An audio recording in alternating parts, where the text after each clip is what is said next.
Kloe had always known what it felt like to be unwanted. As an orphan, she had grown up in different homes, never truly feeling like she belonged anywhere.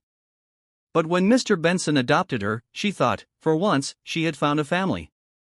Can you imagine the hope that sparked in her heart, only to be tested by the harsh reality of her new home? However, she quickly realized that she was nothing more than a charity case in his household.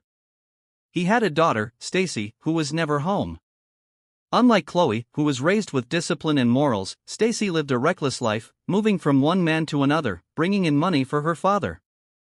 Mr. Benson never complained, never questioned her whereabouts. As long as the money kept flowing in, he turned a blind eye to everything. Kloe, on the other hand, refused to live that way. She worked hard, stayed decent, and tried to earn everything through honesty. She wasn't blind to the way Mr. Benson treated her differently, but she refused to let it break her. She did the chores, cooked for him, and made sure the house was in order, even though he barely acknowledged her presence. What would you do in a home where your kindness is ignored, yet you still choose to stay true to your values? Stay tuned to Innocent Stories to find out how Kloe's heart of gold leads her to an unexpected twist. One evening, as Kloe walked back from the market, carrying a small bag of groceries, she noticed a commotion ahead. A bus conductor was shouting at an elderly man, his voice laced with irritation. "I said, bring my money. If you knew you didn't have enough, why did you enter my bus?" The conductor yelled, pushing the old man roughly. Kloe's heart tightened at the sight. The elderly man was frail, his clothes worn out, his face lined with wrinkles that spoke of a hard life. Yet, despite his struggles, the conductor showed him no mercy. Without hesitation, Kloe marched forward. "Hey, stop that," she snapped, stepping in between the conductor and the old man. "Is this how you treat your elders?" The conductor scoffed. "And who are you? If he doesn't have money, he should get out of my sight." Kloe glared at him, then reached into her bag, pulling out some money. "Here, take this and stop harassing him." The conductor snatched the money from her hand, grumbling as he walked away. The old man sighed in relief, his tired eyes filling with gratitude. "Thank you, my daughter. You didn't have to do that." "It's nothing, Papa," Kloe said gently. "No one deserves to be treated that way." The old man gave a weak smile. "My name is Patrick. I'm just a poor farmer. I live alone. No wife, no children. I had a son once, but he died years ago." Kloe's heart ached for him. She could see the sadness in his eyes, the loneliness he had probably carried for years. "Don't worry, Papa," she said, giving him a reassuring smile. "I'll find some time to come help you on your farm. I can also help you cook." Patrick's face lit up. It had been a long time since someone showed him kindness. "You would do that for an old man like me?"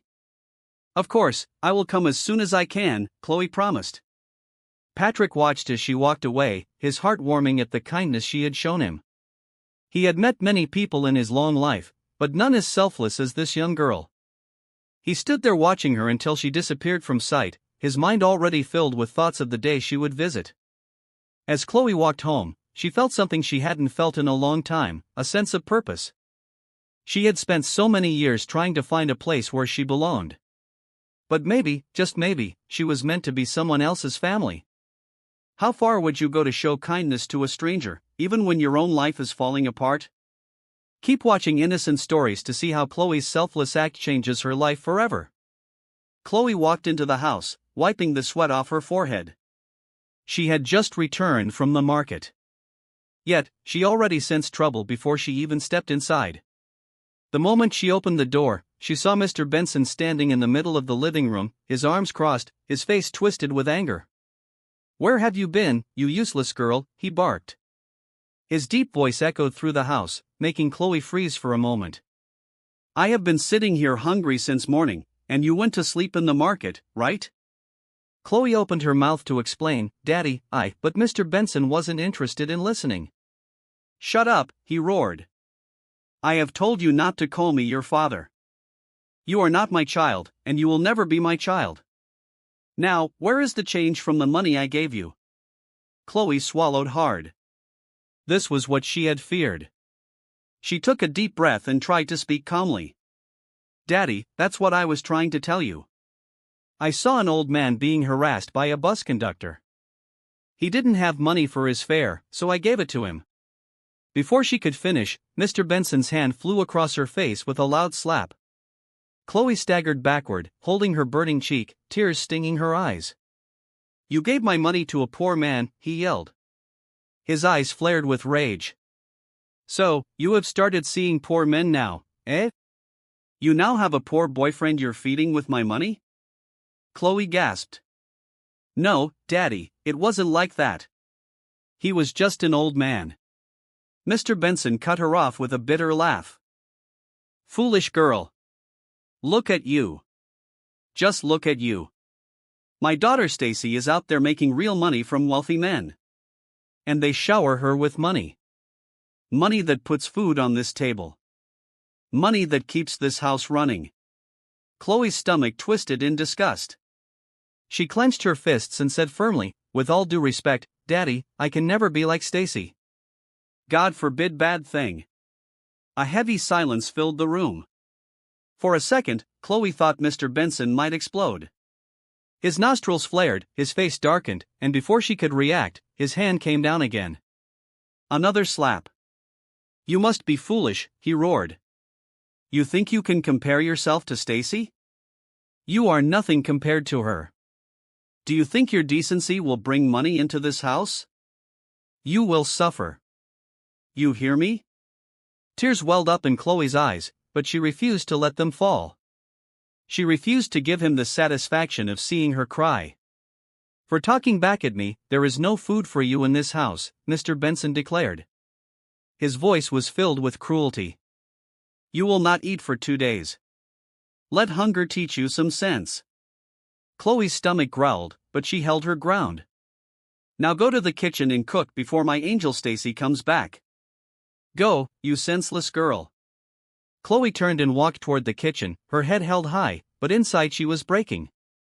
She felt weak, tired, and betrayed. She had done nothing wrong, yet she was being punished for being kind.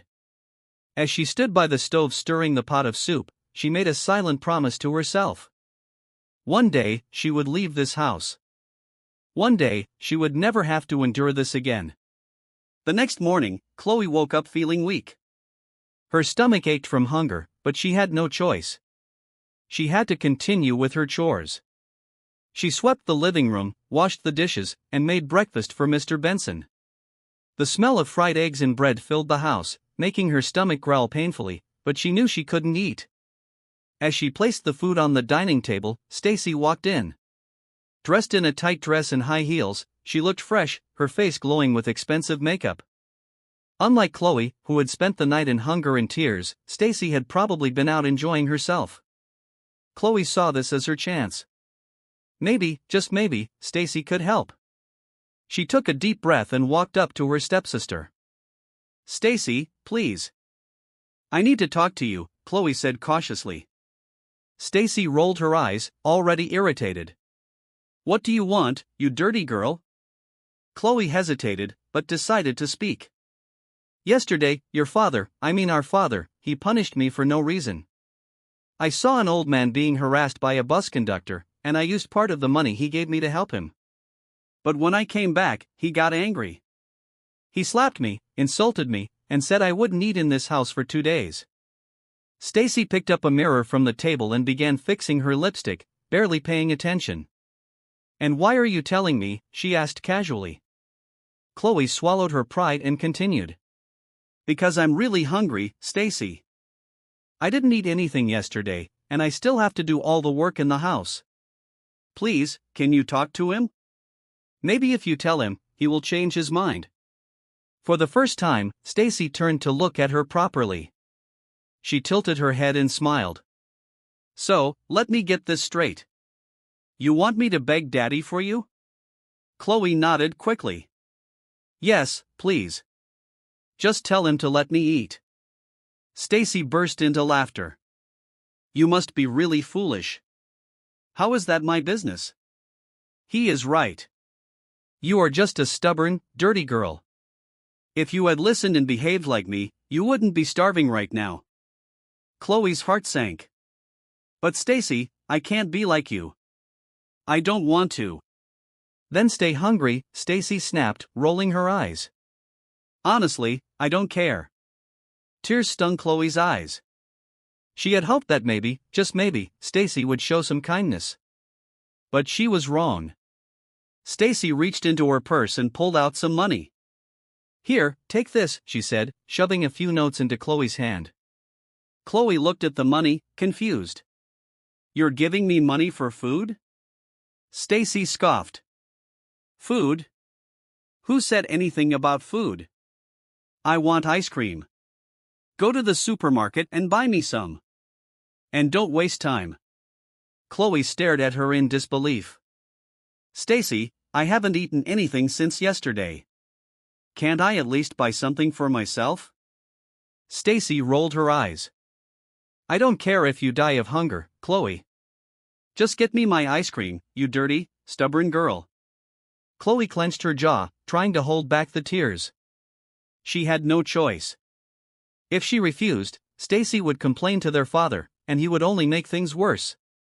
So, without another word, she turned and left the house, her heart heavy with pain. As Chloe walked down the dusty road, her heart felt heavy. She was hungry, tired, and frustrated, but she kept moving. The sun was blazing in the sky, and the heat made her dizzy, but she forced herself to keep going. Just as she reached the market area, she spotted a familiar figure sitting under a tree. It was the old man, Papa Patrick. He looked lost in thought, his face filled with sadness. Papa! Chloe called out, smiling despite her exhaustion. The old man looked up, and when he saw her, his face brightened. Ah, my daughter, God bless you. How are you today? Chloe walked up to him, wiping sweat off her forehead. I'm fine, Papa, but I just realized I forgot to ask you where you lived yesterday. You promised to let me help you on the farm, remember? Papa Patrick chuckled softly. Ah, yes, my daughter. I live in that small brown house near the river, just after the big mango tree. You will see a wooden fence and my little farm beside it. Chloe nodded. Don't worry, Papa. I will visit you tomorrow. She then noticed the sadness still lingering in his eyes. His hands were clasped together, and he looked deep in thought. Papa, why do you look so sad? She asked gently. The old man sighed deeply. My daughter, I am waiting for someone who owes me money. He promised to meet me here and pay me today, but I have been sitting here for hours, and he has not shown up. Worst of all, he has stopped picking up my calls. Chloe frowned. That's not fair, Papa. You worked for your money. Papa Patrick shook his head. Some people have no conscience, my daughter. I need that money to buy food and some things for the farm, but it seems the man has decided to run away with it. Chloe's hands tightened into fists. She couldn't stand people who mistreated others, especially someone as kind as Papa Patrick. Papa, give me his number, she said firmly. The old man hesitated. But my daughter, don't worry. Just give it to me, Chloe insisted. Papa Patrick slowly brought out a small piece of paper with the man's number written on it. Chloe took her phone and dialed the number. After a few rings, the man picked up. Hello, who is this? His voice was rough and impatient. Chloe took a deep breath before speaking. Good afternoon, my name is Chloe. I am calling regarding the money you owe Papa Patrick. There was silence on the other end before the man scoffed. And what is your business with that? Tell the old man to wait for 2 weeks. I don't have money now. Chloe's blood boiled with anger. 2 weeks? Do you think he doesn't have needs? Do you think he can survive on air while you enjoy yourself with his money? You are a heartless man. The man was quiet for a moment, then he muttered, I said, I don't have money, before ending the call. Chloe clenched her teeth. Can you imagine? He just cut the call. Papa Patrick sighed. I told you, my daughter, some people have no fear of God. Chloe looked at the old man, feeling even more frustrated. How could the world be so unfair? Here was a poor old man who had worked hard for his money, yet someone had the audacity to cheat him.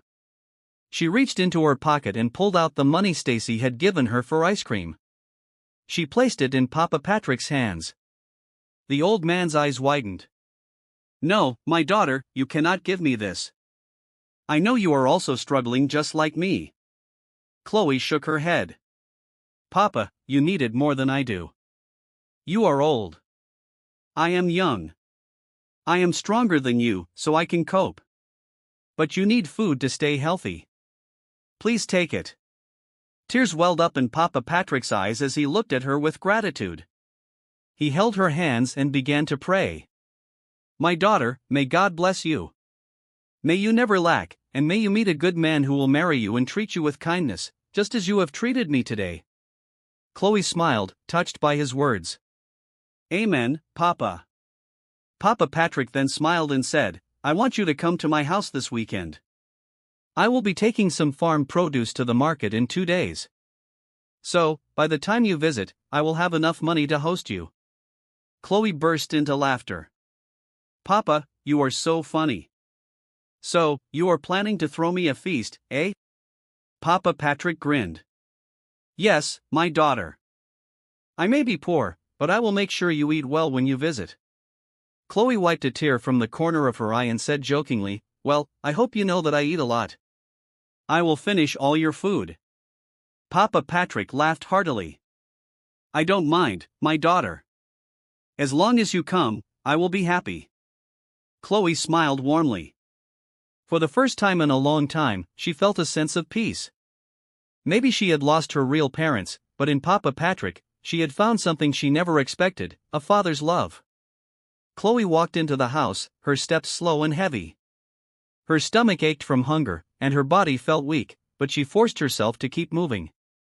The moment she stepped inside, she let out a loud, broken sob, her voice shaking as if she had been crying for hours. "Ah," she wailed, holding her stomach. "Why me? What did I do to deserve this?" She collapsed onto the couch, her shoulders shaking with fake sobs. She covered her face with her hands, making sure to sniff loudly so it sounded as real as possible. Stacy's voice rang out, sharp and uninterested. "What's your problem this time?" Kloe sniffled, her voice trembling as she spoke.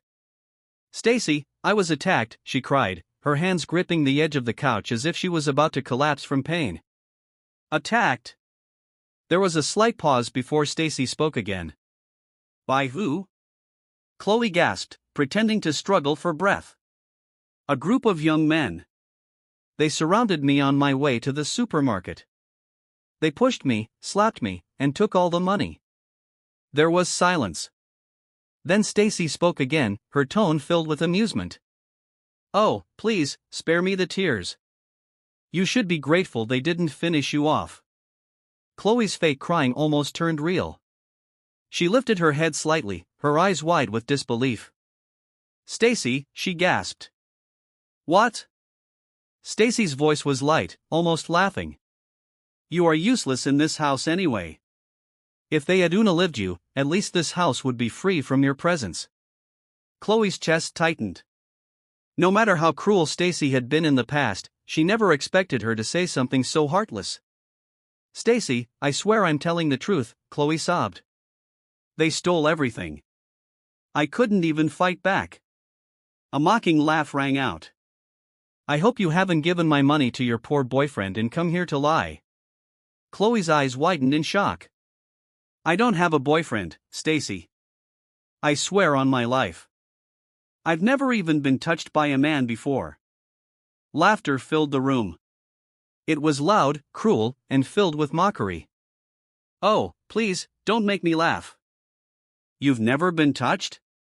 What kind of boring life is that?" There was a short pause before Stacy continued, "No wonder you're still so miserable. No man wants you, not even poor ones." Chloe's hands clenched into fists, her nails digging into her palms. She wanted to scream, but she knew it wouldn't change anything. "Anyway, I don't have time for your pathetic stories," Stacy said.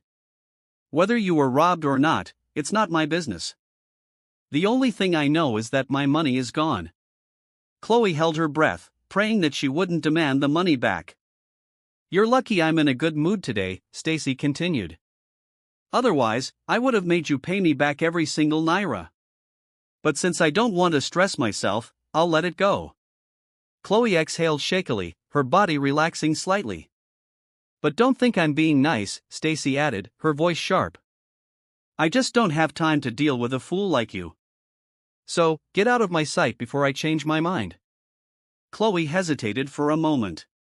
She wanted to say something, to defend herself, to ask why Stacy hated her so much. But she knew it was pointless. Stacy would never care. Without another word, she turned and walked to her tiny room.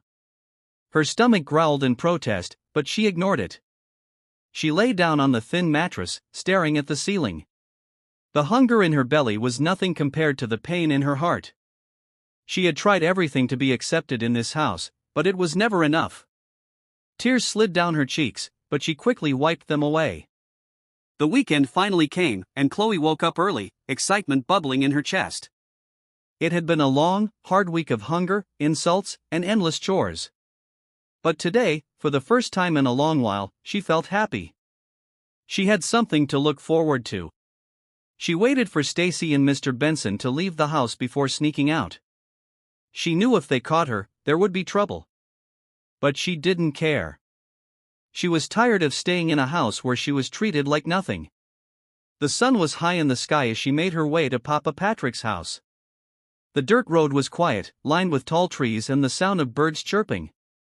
She followed the directions he had given her, and soon she spotted the small brown house near the river. A wooden fence surrounded it, and beside it was a small but beautiful farm with rows of green vegetables swaying in the breeze. Kloe smiled to herself. "This place feels so peaceful." As she reached the house, she was hit with the delicious aroma of food. Her stomach immediately growled. She rushed to the door and knocked gently. "Papa, it's me, Kloe." The door swung open, and Papa Patrick stood there beaming. "Ah, my daughter, you're finally here. Come in, come in." Kloe stepped inside and gasped. On the small wooden table, there were different meals, steaming hot rice with thick, rich stew, fried plantains, a bowl of fresh fruit, and even a plate of roasted fish. It looked like a feast. "Papa," Kloe exclaimed in shock. "You already cooked all this?" Papa Patrick laughed. "Yes, my daughter, you are my special guest today. You must eat well." Kloe shook her head in disbelief. "Papa, you should have waited for me to come help you cook. How did you do all this alone?" Papa Patrick smiled, pouring her a cup of water. "Ah, my daughter, you ask too many questions. Just eat." "But Papa," Kloe frowned. "Where did you even get the money to cook all these? This is too much." Papa Patrick chuckled. "I told you, my daughter, I sold my farm produce. That's where I got the money from. Now eat before the food gets cold." Kloe's heart swelled with gratitude. She had spent the past days starving, being treated like nothing. Yet here was a man who barely knew her, treating her with kindness. She sat down and picked up a spoon, her hands shaking with excitement. The moment she took the first bite, her eyes widened. "Papa, this food is so delicious," she said, her mouth full. Papa Patrick laughed. "Eat well, my daughter. You need strength." Kloe didn't need to be told twice. She ate to her heart's content, enjoying every single bite. For the first time in a long time, she felt full. Not just in her stomach, but in her heart. After they finished eating, Papa leaned back and sighed in satisfaction. "Now, my daughter, tell me about yourself." "Ooh." Kloe's smile faded a little. She placed her spoon down and stared at the table for a moment. "Papa, I don't even know where to start." "Start from anywhere," Papa Patrick said gently. "I want to know you." Kloe took a deep breath and began to speak. She told him everything, how she was an orphan, how she had been adopted by Mr. Benson, and how she had hoped to finally have a real family. But instead, she was treated like a burden, forced to do all the work in the house, insulted daily, and even denied food whenever her adoptive father was angry. Tears welled up in Papa Patrick's eyes as he listened. He shook his head in disbelief. My daughter, no child deserves to be treated like that. Kloe sniffed, wiping the tears from her eyes. It's okay, Papa. I'm used to it. Papa Patrick placed a hand on her shoulder. Don't ever say that, my daughter. You deserve love and kindness. From now on, anytime they refuse to give you food, come here. My door is always open for you. Kloe's eyes widened in surprise. Papa, you really mean that? Of course, he said firmly.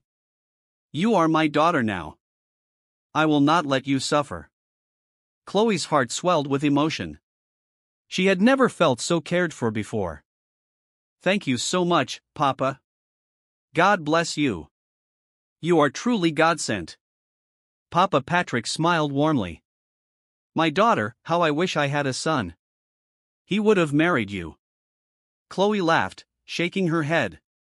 Papa, it's okay. You are my father now, and I am your daughter. That is enough for me.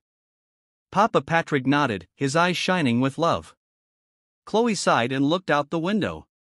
How I wish I could stay here tonight, Papa. But if my father finds out I sneaked out, he will finish me. Papa Patrick frowned. That man does not deserve you, my daughter. One day, you will leave that house. One day, you will be free. Kloe smiled, feeling hopeful for the first time in a long time. 2 days had passed since Kloe's visit to Papa Patrick's house. She had felt happier than she had in a long time. Knowing she had someone who genuinely cared for her made all the difference. However, reality always found a way to drag her back.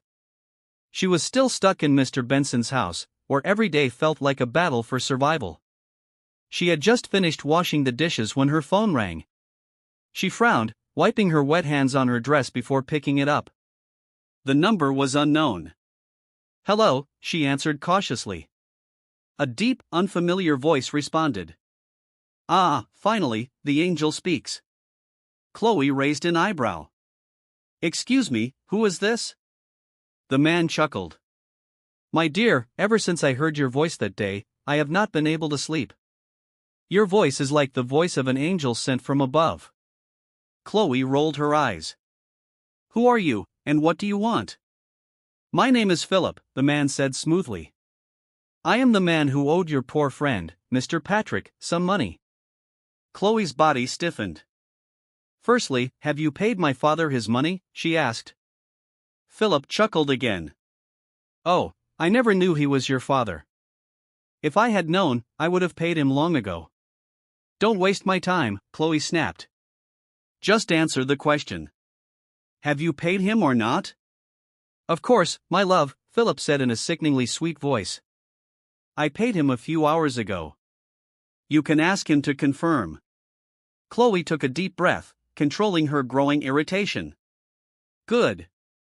Now, let today be the first and last time you ever call this number, you Philip gasped dramatically. Ah, my love, why are you talking to me like this? Do you know who I am? I am a wealthy man. I can take you and your poor father out of poverty. Kloe let out a short, mocking laugh. Go and take your village people out of poverty first, you arrogant man. You can never buy me with your foolish money. Philip's voice dropped, his tone suddenly dark and serious. Kloe, you're making a mistake. I always get what I want, and I want you. Kloe's face hardened. You don't always get what you want, Philip. And this time, you won't. Stay away from me. Before he could say another word, she hung up and blocked his number.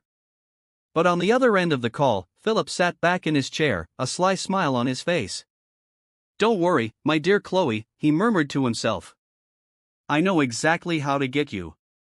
The next morning, Kloe stepped out of the house, ready to go about her day. But the moment she opened the door, she froze. Standing in front of their gate was a tall man dressed in an expensive designer suit, his shoes shining under the morning sun.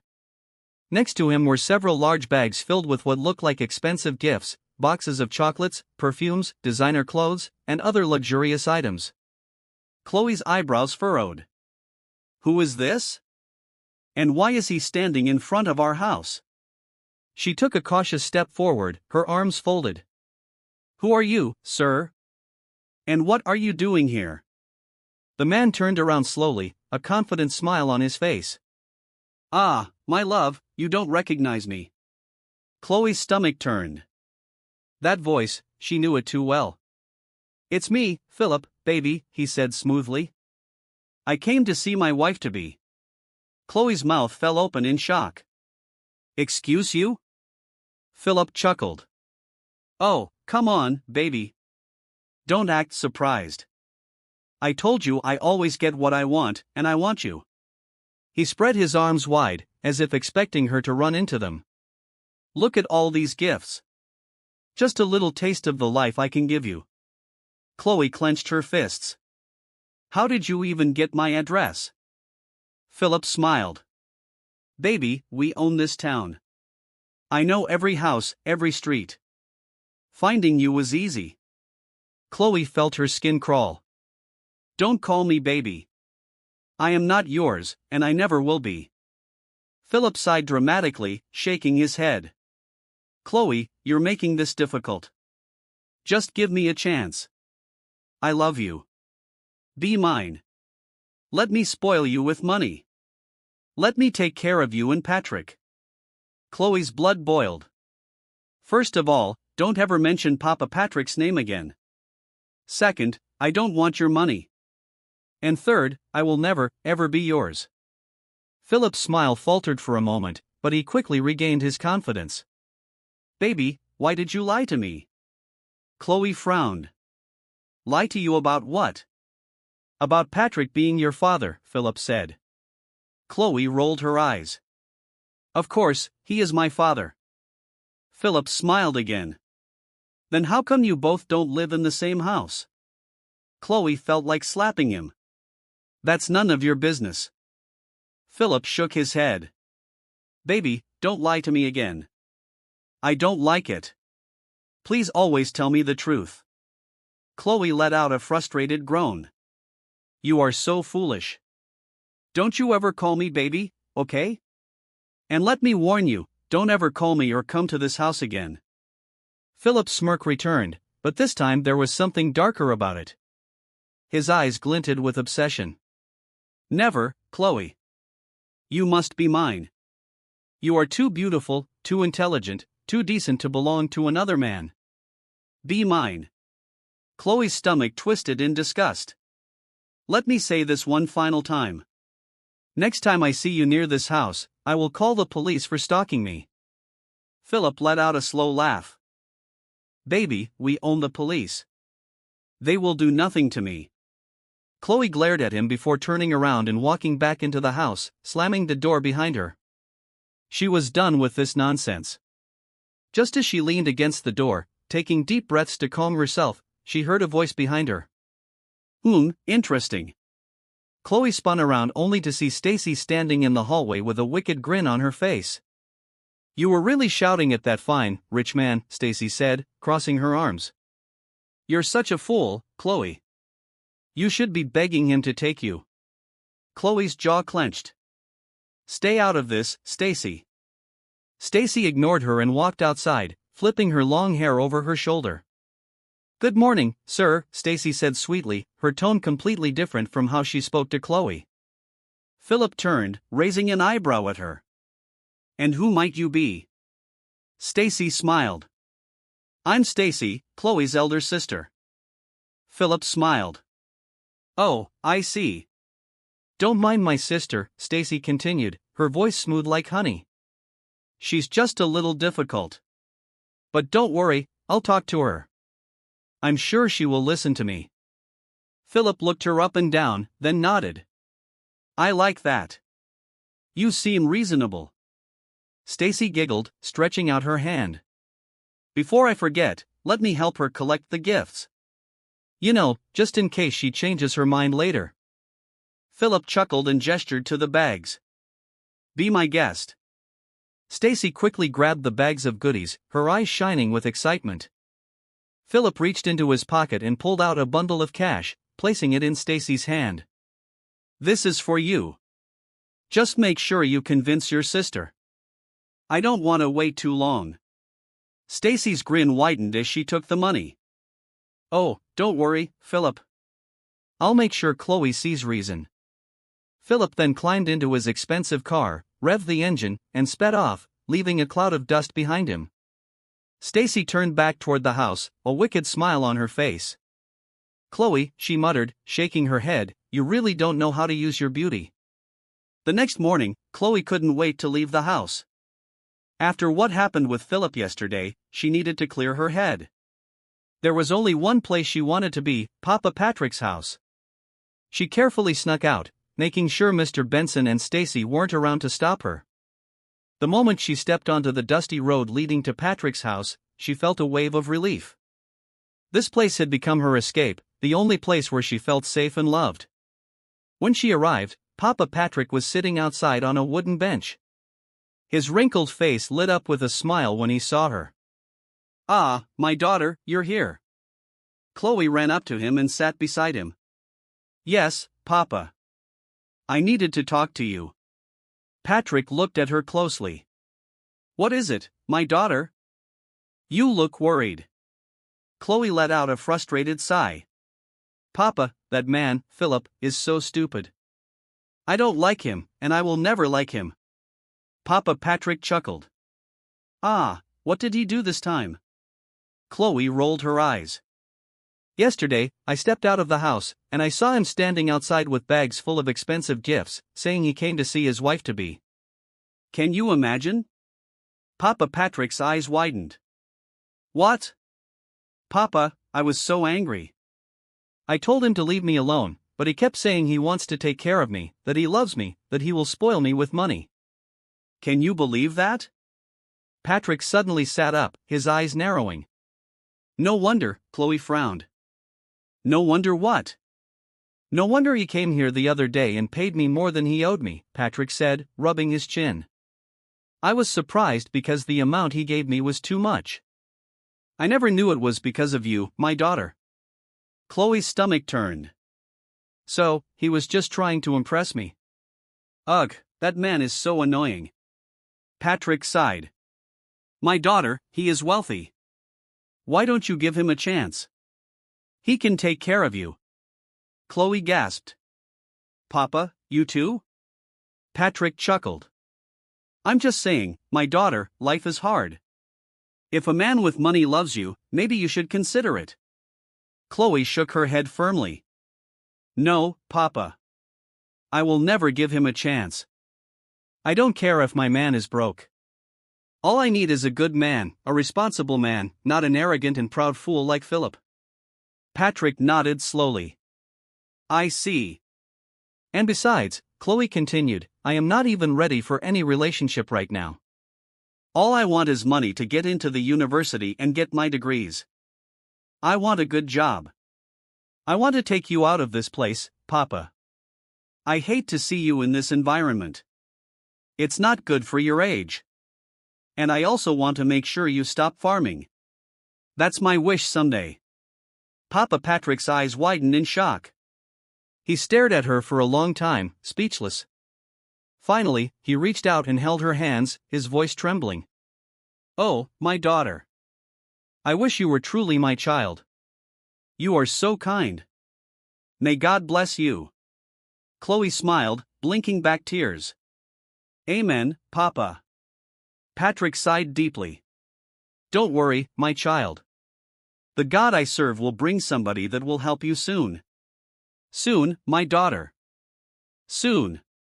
Kloe let out a small laugh. Amen, Papa. After a moment of silence, Patrick's expression changed.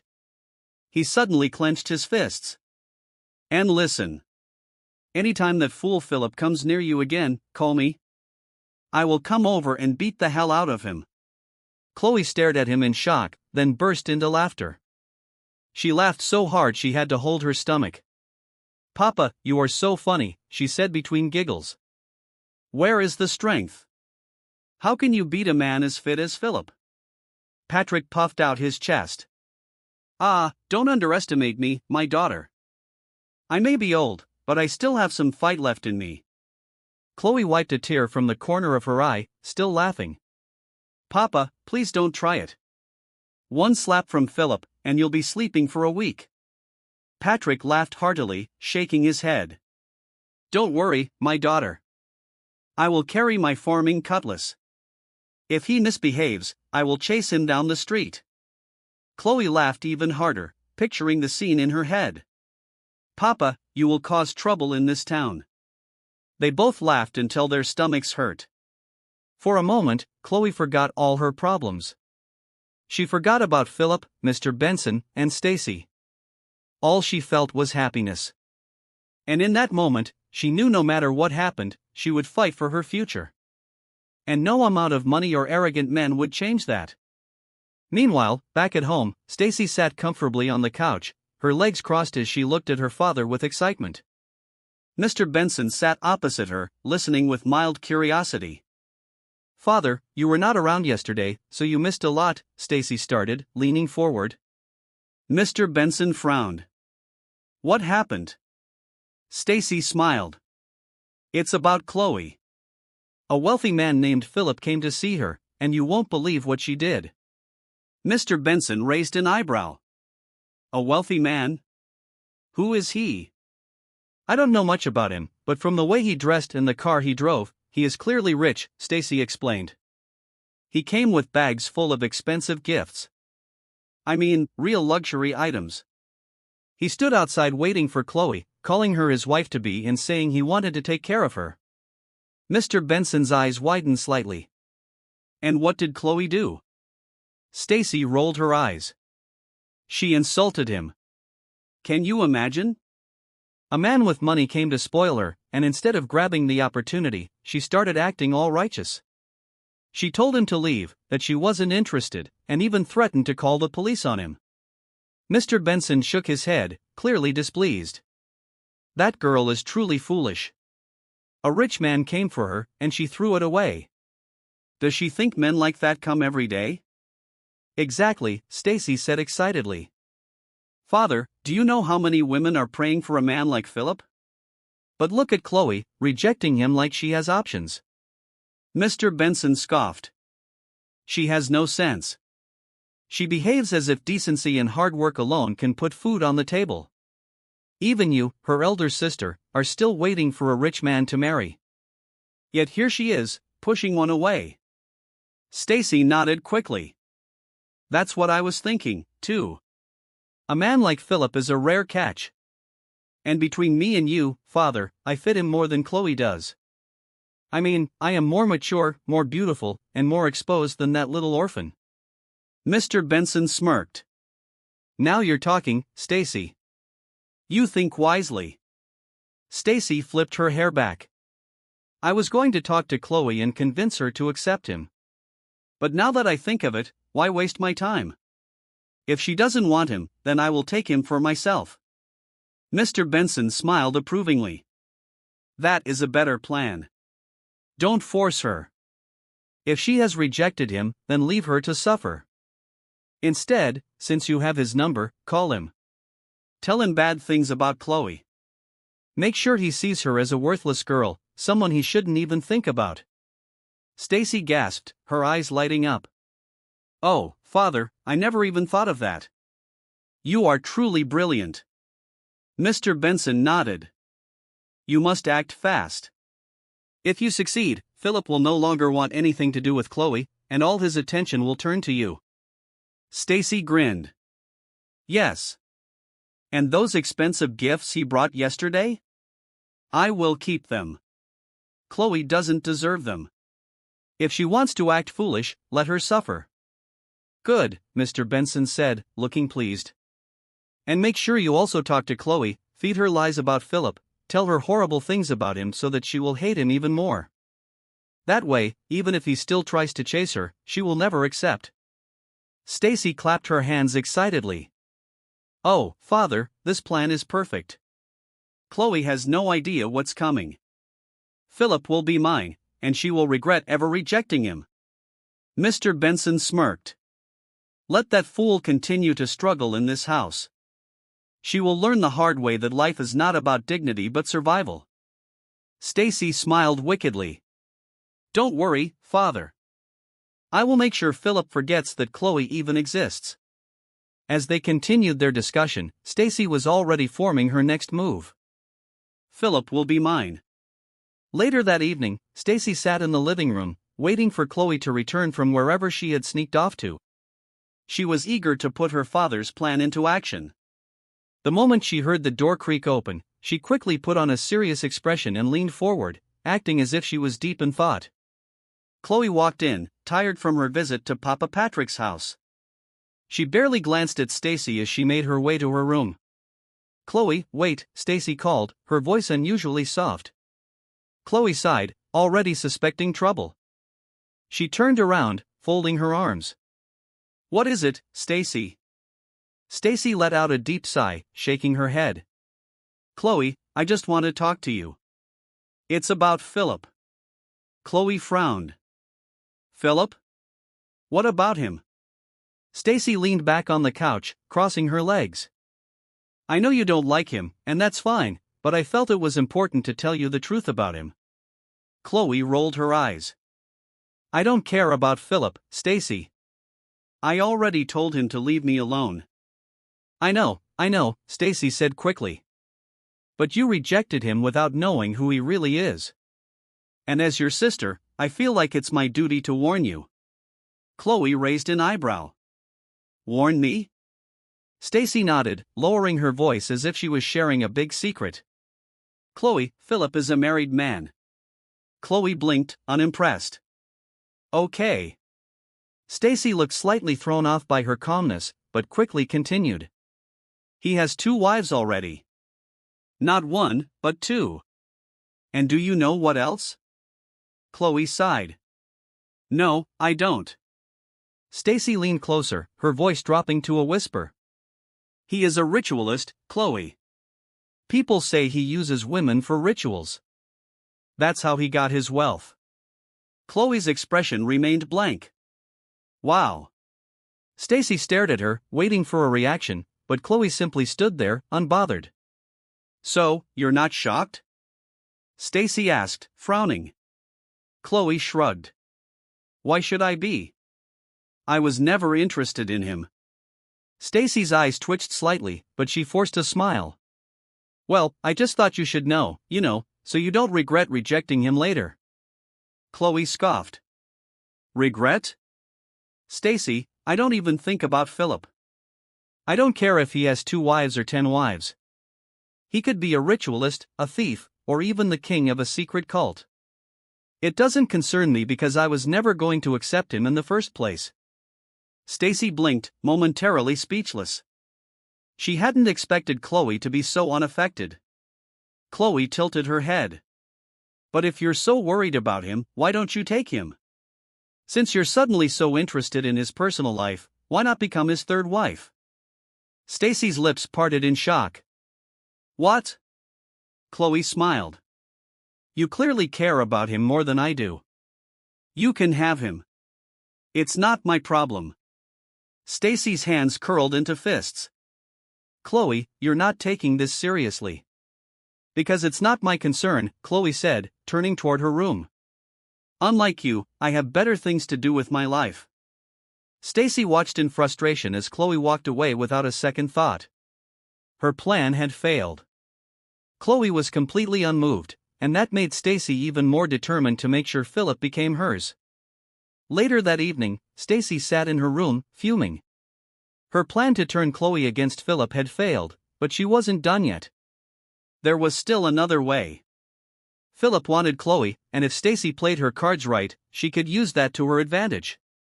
She picked up her phone and dialed his number, smiling confidently as she waited for him to answer. After a few rings, Philip picked up. Ah, Stacy, Philip said smoothly. I was expecting your call. Stacy smiled.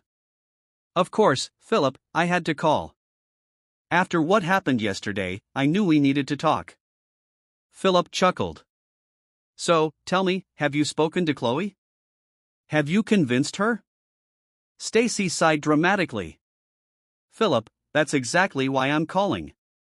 I care about you, And I don't want you wasting your time on someone who doesn't deserve you. Philip raised an eyebrow. Oh, what do you mean?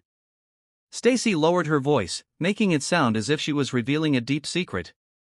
Philip, Kloe is not who you think she is. You see her as this innocent girl, but I know her better than anyone. She's corrupt. She pretends to be decent, but she's been sleeping around with different men for a long time. Philip's expression didn't change. Is that so? Yes, Stacy continued, leaning into her lie. And not just young men, Philip. Old men, rich, married men. Do you know how many times she sneaks out at night? That's why she rejected you, because you're not old enough for her. She's busy entertaining her sugar daddies while you're here thinking she's special. Philip let out a low chuckle. Interesting. Go on. Stacy smiled, thinking her plan was working.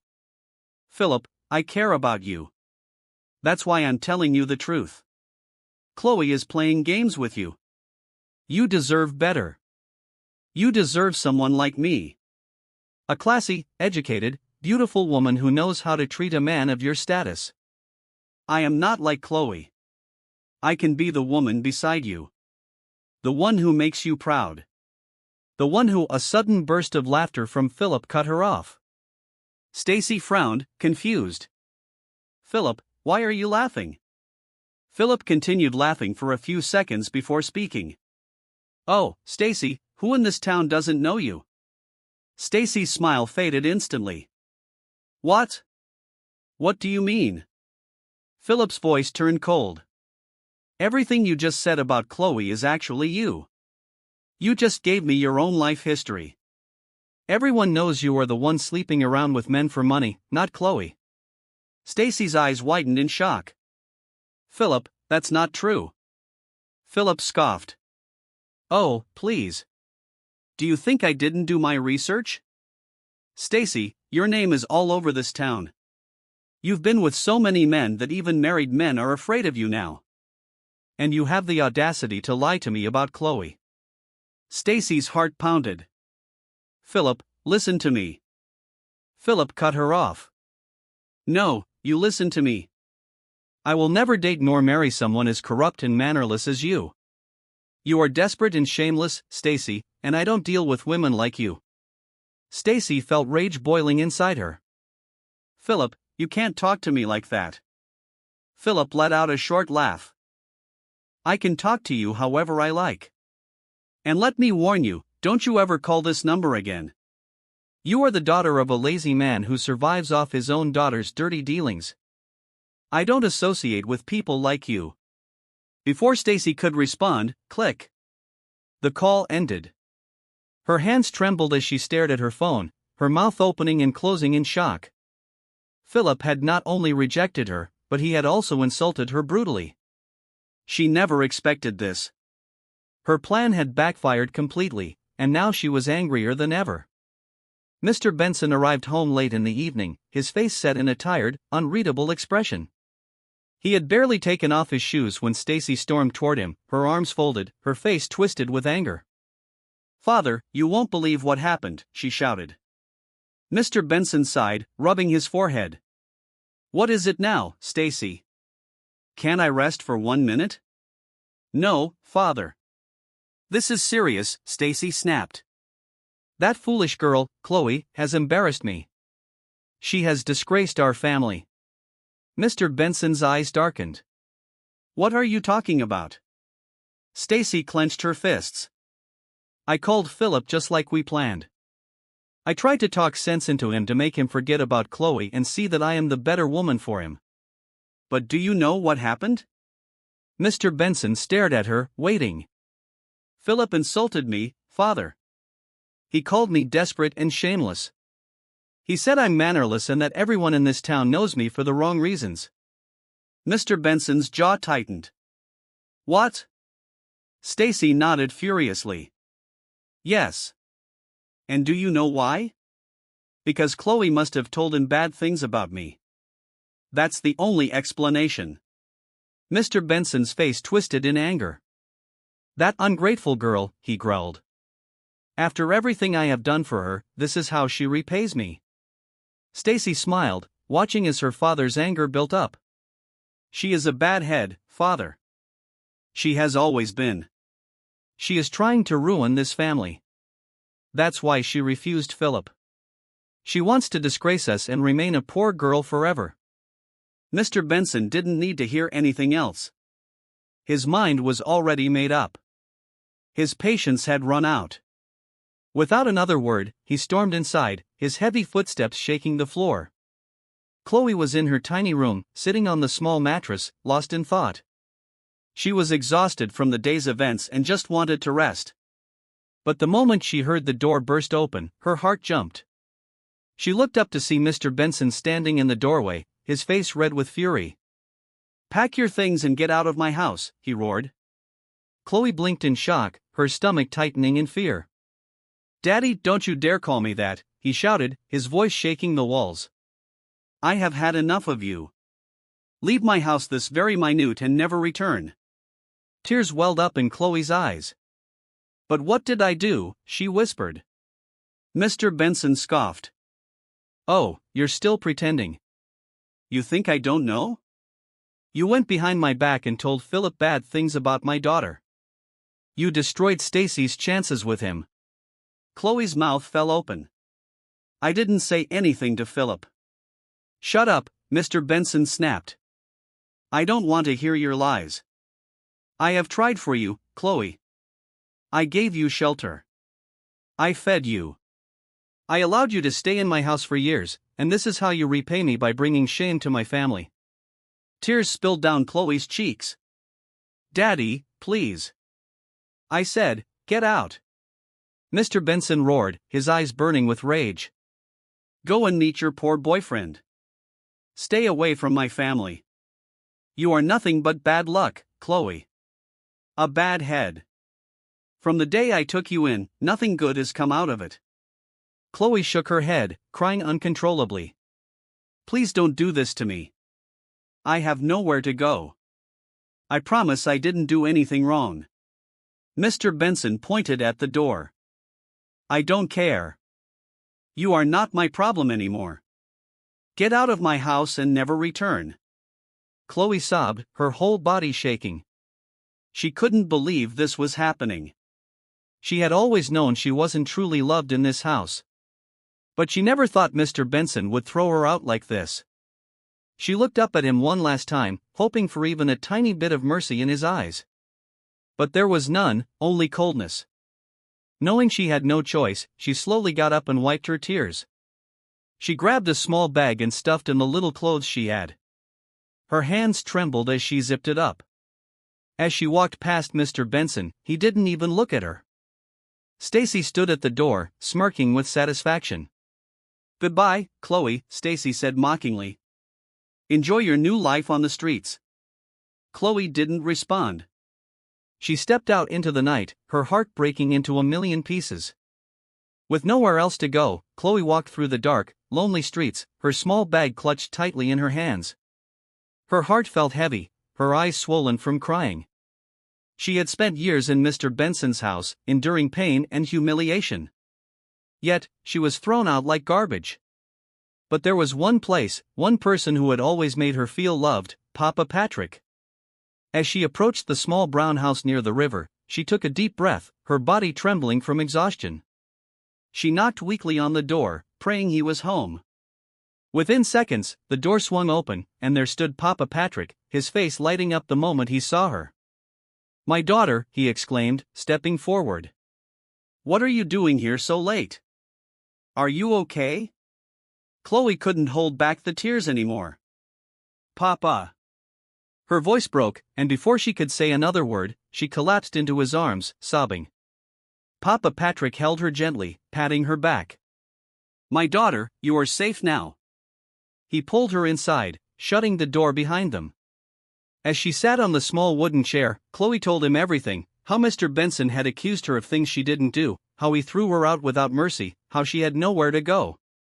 Papa Patrick's face darkened with anger. That wicked man. After all these years, this is how he treats you. He shook his head. Don't worry, my daughter. You will never suffer again. You are always welcome here. Kloe sniffled, wiping her tears. Thank you, Papa. Papa Patrick smiled warmly. Go and rest, my child. Tomorrow is a new day. For the first time in a long time, Kloe felt safe. The next morning, the sun was shining brightly as Papa Patrick sat outside his house on his small wooden stool. The gentle breeze rustled the trees, and birds chirped in the distance. He enjoyed mornings like this, peaceful and quiet. Just as he was about to stand up and stretch his legs, he heard the distant sound of a car engine. His brow furrowed. He wasn't expecting anyone. The sound grew louder until finally a sleek black car rolled into his compound. The vehicle was nothing like the ones he usually saw. This one was polished, expensive, and carried an air of importance. Papa Patrick stood up slowly, his heart pounding. Who could this be? The car door swung open, and a tall, well-dressed man stepped out. He wore a tailored suit, his shoes shining under the morning sun. His face was strong and familiar, yet older, more mature. Papa Patrick's breath caught in his throat. His hands began to tremble. His lips moved, but no words came out. The man took a few steps forward, his eyes locking onto Papa Patrick's. Then he smiled. Father, it's me. Papa Patrick's knees almost gave way. He staggered slightly, gripping his chest. His eyes widened in disbelief. Larry! His voice came out in a whisper, as if he didn't trust his own ears. Yes, Father. It's me, Larry said, his voice filled with emotion. Tears welled up in Papa Patrick's eyes. My son. My son, you are alive. Larry nodded. Yes, Father. I am alive. Before Larry could say another word, Papa Patrick rushed forward and pulled him into a tight embrace, holding him as if he would disappear again. My son, I thought I had lost you forever, Papa Patrick cried, his voice breaking. They told me you were dead. I mourned for you. I wept every night. Larry held on to his father, his own eyes wet with unshed tears. I thought I was lost too, Father. But God kept me. He brought me back to you. Papa Patrick pulled away slightly, looking at his son with teary eyes. Where have you been, my child? What happened to you? Larry took a deep breath and let out a sigh, his expression darkening with memories. Father, I had an accident, he said quietly. That's why I never came back. People thought I was dead because nobody rescued me in time. I lay there unconscious until a good Samaritan, a kind man, found me. He took me in, cared for me, and gave me a place to stay. Papa Patrick gasped, his hands covering his mouth. And? Larry nodded. Yes, Father. But that was not even the worst part. I lost my memory. For years, I couldn't remember anything. I didn't know who I was or where I came from. The only thing I remembered was the name Larry, but nothing else. My entire past was blank. Tears ran down Papa Patrick's face as he listened, his heart breaking for his son. For so many years, I lived with strangers. I worked small jobs, trying to survive. But inside, I always felt lost, like something was missing, Larry continued. Then one day, out of nowhere, my memory came back. I remembered everything, you, our home, my childhood. And I knew I had to find you again. Papa Patrick covered his face, sobbing. Oh, my son, you have suffered. But God is merciful. He brought you back to me. Larry smiled through his own tears. Yes, Father. And now I want to make sure you never suffer again. I have worked hard. I started my own businesses, invested wisely, and now I have everything I once dreamed of. He gestured toward the sleek car behind him.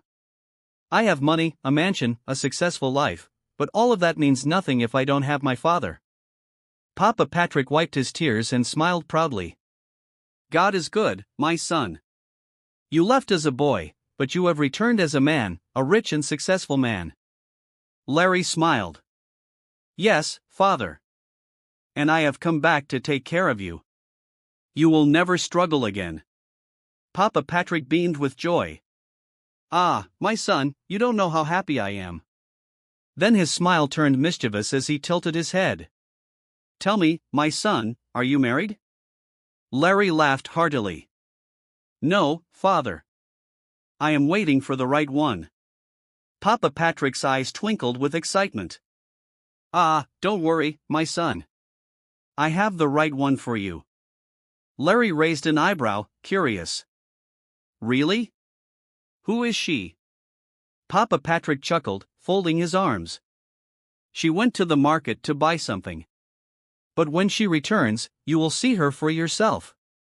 Larry blushed slightly. Father, you are making me nervous. Papa Patrick grinned. Just trust me, my son. She is special, and I know when you see her, you will like her. Larry sighed playfully. Now I'm really curious. Papa Patrick patted his son's shoulder. Relax, my son. When the time is right, you will understand why I say she is the one for you. Larry chuckled, shaking his head. All right, father. I trust you. Papa Patrick laughed warmly. Good. Now, come inside. You must be hungry. Tell me more about your journey, my son. As they walked toward the house, Papa Patrick felt nothing but joy. His son was alive, successful, and back home. And very soon, when Kloe returned from the market, fate would reveal its next beautiful chapter. Later that afternoon, Kloe returned from the market, carrying a basket filled with fresh vegetables. She was tired from the long walk, but her heart felt lighter. Living with Papa Patrick had been the best thing that had ever happened to her. As she approached the house, she noticed a sleek black car parked outside. She paused, frowning slightly. Who could be visiting Papa? She stepped inside and was about to greet Papa Patrick when she noticed a tall, well-dressed man sitting beside him. The moment Larry saw her, he froze. It was as if time stopped. His breath caught in his throat, and his heart pounded so loudly he could hear it in his ears. He had seen many beautiful women before, but there was something different about Kloe, something pure, something rare.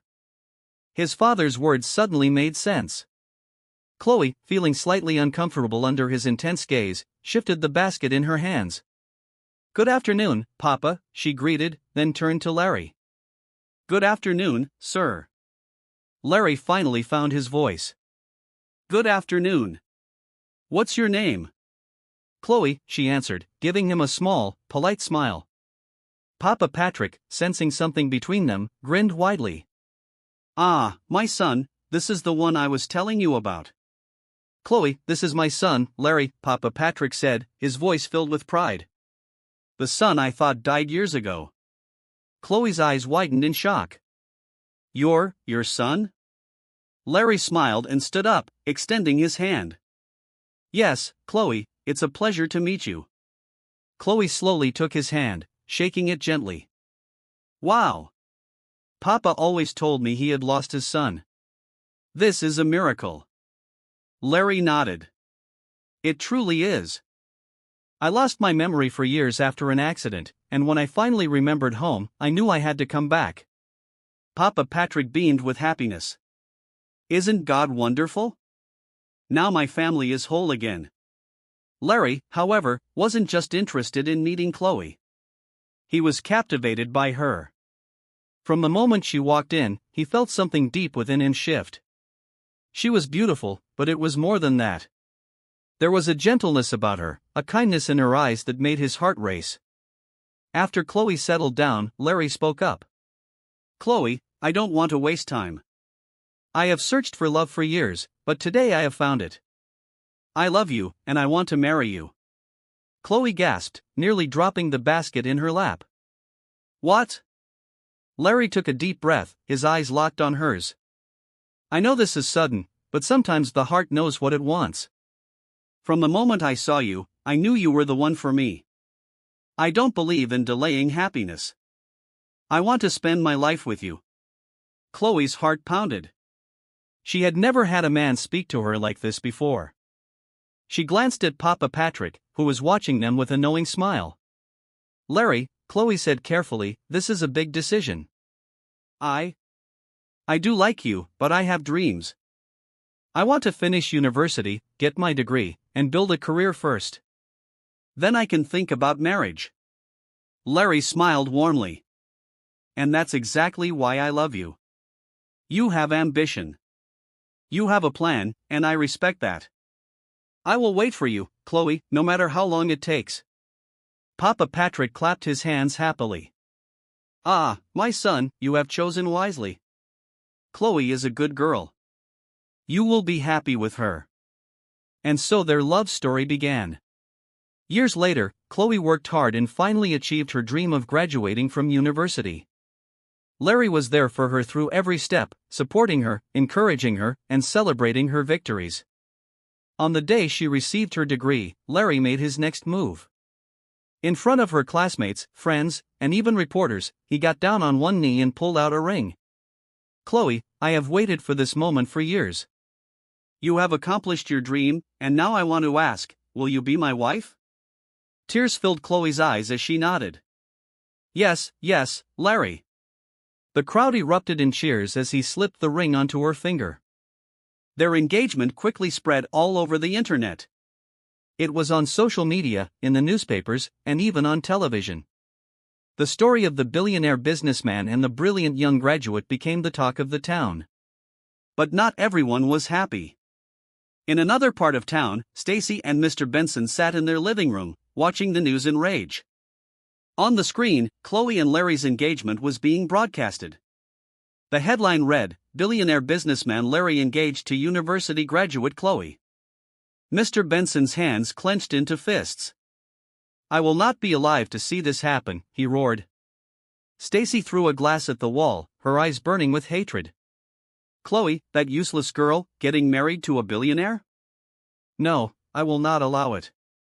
We must stop this, Mr. Benson shouted. We are going to the native doctor right now. Without thinking, they grabbed the car keys and stormed out of the house. As Mr. Benson drove at high speed, Stacy sat beside him, seething with rage. We must make sure Kloe never enjoys this marriage. That fool must suffer. The car sped dangerously along the winding road, their minds consumed with evil thoughts. But fate had other plans. As they approached a sharp bend, a truck suddenly appeared in front of them. Mr. Benson, blinded by his anger, didn't react in time. Boom! The impact was deadly. The car flipped over multiple times before crashing into a tree. By the time people rushed to the scene, it was too late. Stacy and Mr. Benson died on the spot. Months later, Kloe and Larry got married in the most beautiful wedding ceremony the town had ever seen. It was a day filled with joy, love, and endless celebration. Not long after, Kloe gave birth to twins, a boy and a girl. Their home was filled with laughter and happiness, a complete contrast to the pain she had once endured.